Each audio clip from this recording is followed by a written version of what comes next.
Actually, the update on the protest is that it's essentially dead, and people are being put to jail, arrested, given criminal terms. The fines have doubled and tripled. So it's he's finally shut it down, basically. Yeah, he shut it down. Things are not good. That's why I'm thinking about staying in Armenia because I'm afraid to fly back. Even I don't even know what's gonna, like, honestly, if I was flying, I was just flying on the 23rd. So if I was flying a day later or 2 days later, I don't even know if it's possible now. I don't know what the situation is. So I'm supposed to go back at the end of the week, but I think I'm going to change my flight and stay here because I came here for work anyway. But I also got to meet Narek, and we talked about doing stand-up here in English. And he said, basically, that's what I did in Lviv, Ukraine. I just started going to venues and I said, I like this venue. I'm going to do stand-up here. And people usually say, yeah, okay. So I'm going to do it here.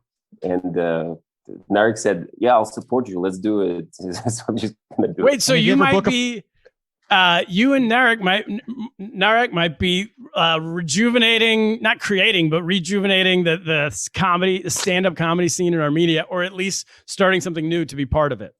Well, exactly, because their sort of their model is way different from what you and I did and what we are used to, right? We want as much stage time as possible, right? So you work on your material at open mics, and then you have paid gigs. They have sort of a different thing. They have more of a comedic show, and they're kind of run. They write material in like small groups, and then they have huge gigs. And almost like a theater, like a play would do. Yeah, exactly. Yeah, so like a run. They have a run of that show for 6 weeks or whatever, 6 months. But Sergey, the other guy from Arm Comedy, right? He was there, and he said there is actually a bunch of other people who do it way more often, and they kind of want to do it on the regular basis. And some of the people, he said a lot of them do it in Russian, like 50% of them do it in Russian. Some of them are actually from Moscow and everything. So I want to get connected to those guys. And actually...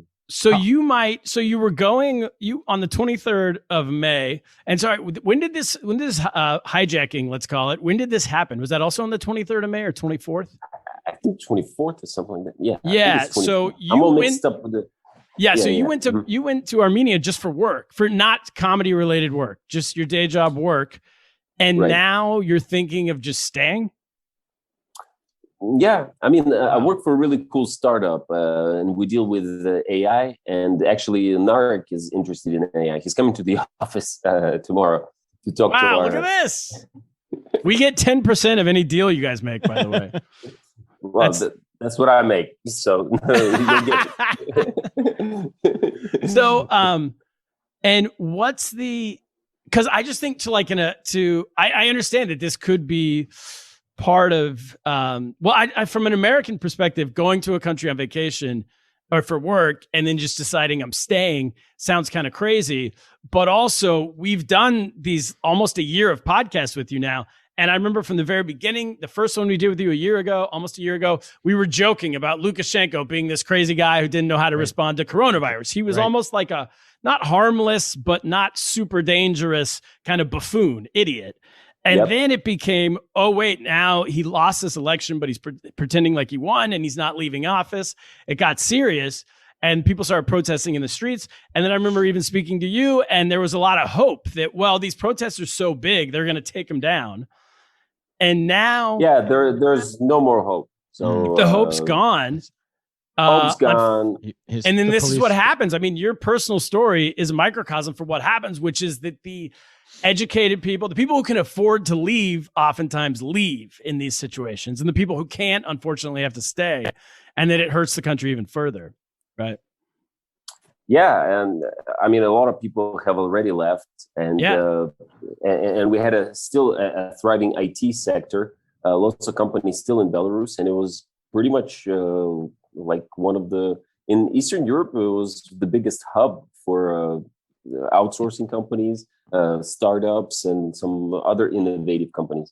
But now everybody's leaving because you basically, the situation is this: you're sitting at home and you're waiting to get arrested. Jesus.